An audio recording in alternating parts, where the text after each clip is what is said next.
근데 오늘 아침 그 시선 집중에 네. 장해찬 전 최고위원이 출연을 했는데요. 그분의 말이 굉장히 궁금했어요. 네. 한동훈 후보가 법무부 장관 시절에 사설 댓글팀을 운영했다라고 주장을 했습니다. 그리고 한 후보 측의 법적 대응을 얼마든지 상대해 줄 수 있다.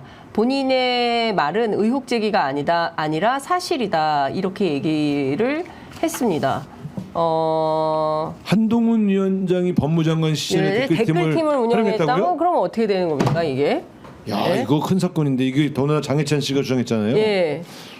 이거 법무부 안에 있었던 것은 아니고 사설로 밖에 있었고 한동훈 위원장이 얼마나 직접적으로 인지하고 있었는지는 모르겠지만 분명히 팀이 있었다. 이거 수사해야 그게 되는 뭔 거 소리야? 얼마나 인지한지는 모르겠지만 분명히 그러면 팀이 있었다.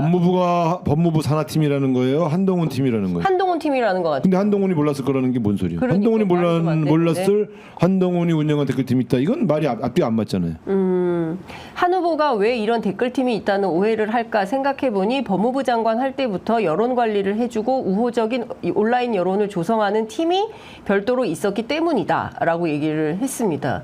그러면 법무부 이제 그 김종배 선배가 법무부 안에 있었냐 아니면 사설로 있었냐 했었더니 밖에 있었다. 밖에 있었다. 그러니까 법무부 안에 있었던 것은 아니고 밖에 있었고 사설로 있었다.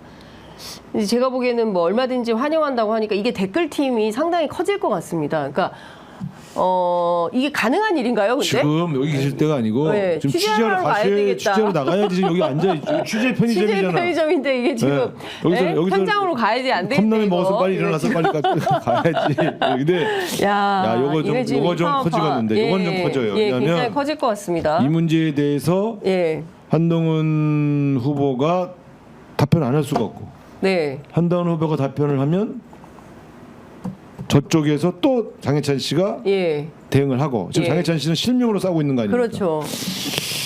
그리고 저희들 취재해 보면 장해찬 씨는 그냥 장해찬 씨가 아니에요.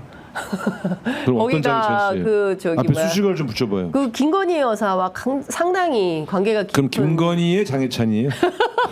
이거 뭐 애매하죠? 애매한데 예, 예. 하여튼 상당히 예. 가까운 걸로 알고 있습니다. 그러니까 제가 볼 때는 상당히 여권의 핵심 정보에 접근이 가능한 그렇습니다. 그러한 장해찬 씨 예. 이렇게 볼 수 있겠죠. 그리고 지금 저희 기자들 사이에서는 뭐 장해찬 씨 본인이 얘기하고 다니는 거기도 하지만 조만간 뭐 이동할 수 있을 것 같아요.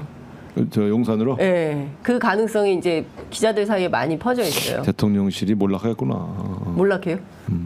왜냐하면 예, 점점 저 형평성 있게 좀 더 새로운 사람들을 대통령실을 모시는 그렇습니다. 방식을 통해서 예. 국정 운영의 기조가 바뀌고 있다 이런 느낌을 줘야 되는데 아주 돌쇠형으로 자기를 보호하고 띄워주는 사람들만 모아놓으면 예, 그분의 능력은 차치하고 능력은 있겠죠. 그러나 제3자들이 볼 땐 국정 운영을 계속 핵심들만 자기 네. 돌쇠들만 모아서 정면 돌파하면서 싸우겠다는 얘기네 네. 라고 느껴지는 거 아니겠어요? 그러니까 이게 중요한 게 한동훈 위원장이 대표가 된다면 네. 전자에 그분이 됐을 때의 국정 운영 기준은 어떨 거냐 이 문제도 심각하게 논의해 봐야 되는데 네. 장해찬 씨가 지금 한동훈 위원장을 건드리고 있는데 장해찬 씨를 뭐 발탁을 한다 만약에 그건 전면전을 전면전이다. 예.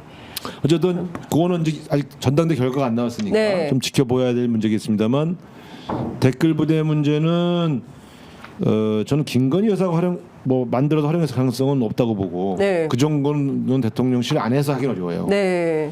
대통령실도 뭐 밖에 있는 거 아니에요? 이분들이 주로 사설로 뭐 이렇게 그렇게 불가능하다. 불가능합니다. 네, 그거는 이제 불가능하다. 경호원이 대통령 영부인의 움직임은 항상 따라다니고 예. 그래서 대통령 부인이 고작해서 할 수 있는 게 모처에 가서 선물 받는 거 정도만 할 수 있었던 거예요. 그것도 제입소식 없어서. 네. 근데 이런 정치 공작까지 가냐 하는 건 불가능합니다. 그렇군요. 제3의 사람하고 소통할 수는 있죠. 예. 밖에 있는 친윤두가 하겠다. 네. 근데 그걸 하겠다고 굳이 통보해 줄 필요가 없죠. 지금 이 와중에 국회 국민청원 윤석열 대통령의 즉각적인 탄핵을 요구하는 청원이 130만을 넘었습니다. 이게 뭐 얼마까지 가게 될지 현재로서는 알 근데 수 없는데. 그거는 뭐 청원이 뭐 500만, 1000만이 온다 하더라도 예.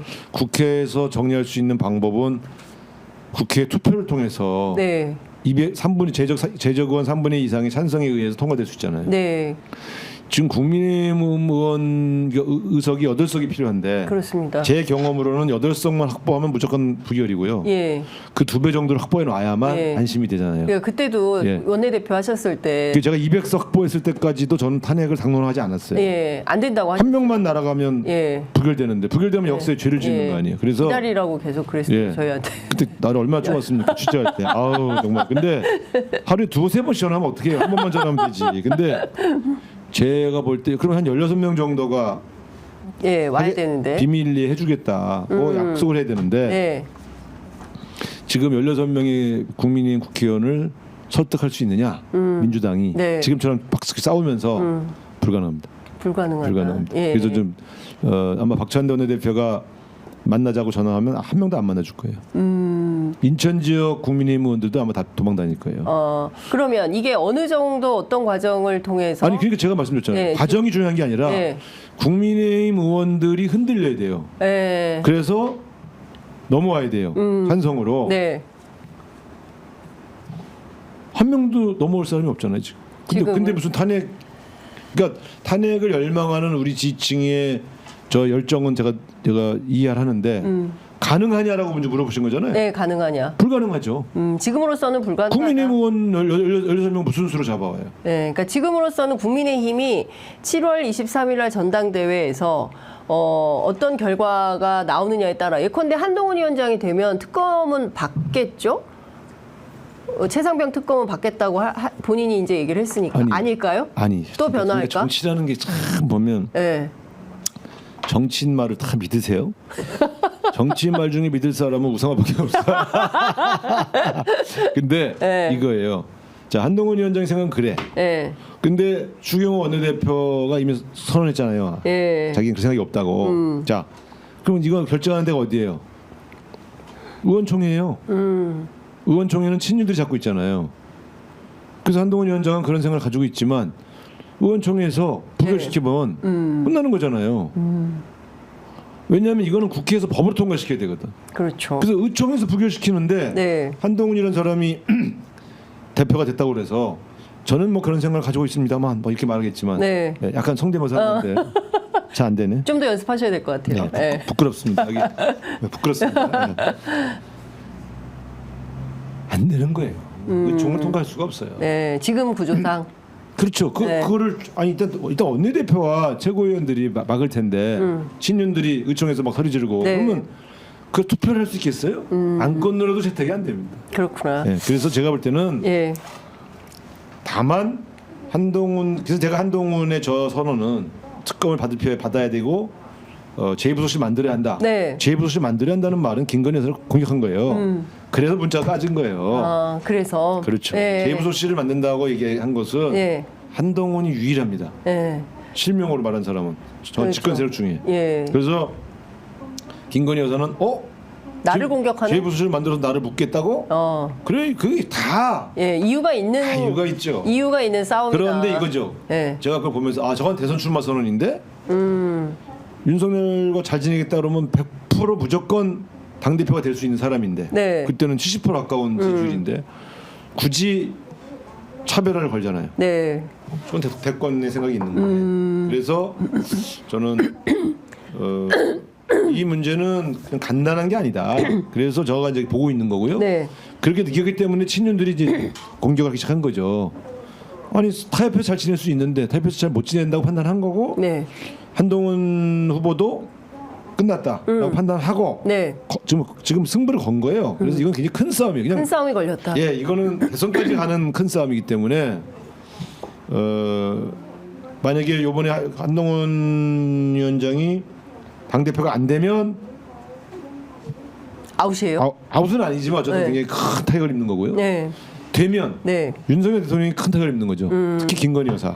진짜 누가 죽나 보자 그 게임에 운명을 건. 저쪽 세력은 항상 저래요. 게임이. 우리는 네. 전당대 끝내도 대선은 좀 그런 느낌들이 좀 있는데 우리 당도. 네. 전당대회는 별로 그렇게 죽고 사는 게임이 아니거든요. 네. 저기는 항상 저랬어요. 이명박 박근혜 난리 났지 않습니까? 그래서 제가 볼 때는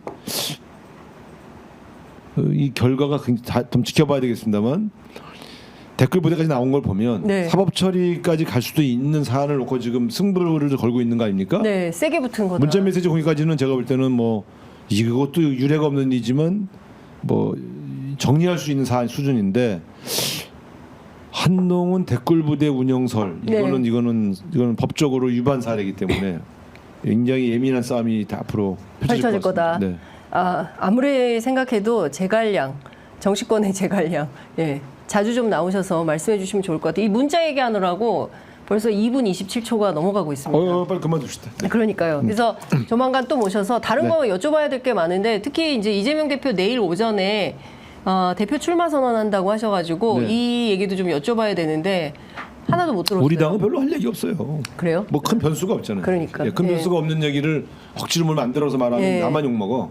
그러니까 그냥 뭐 내가 볼 때는 큰 변수는 없다. 네, 예, 그렇게 보시면 돼요. 알겠습니다. 다음에 한번 또 자세히 말씀드릴게요. 네, 다음에 또 모시겠습니다. 오늘 말씀 잘 들었습니다. 네. 감사합니다. 감사합니다.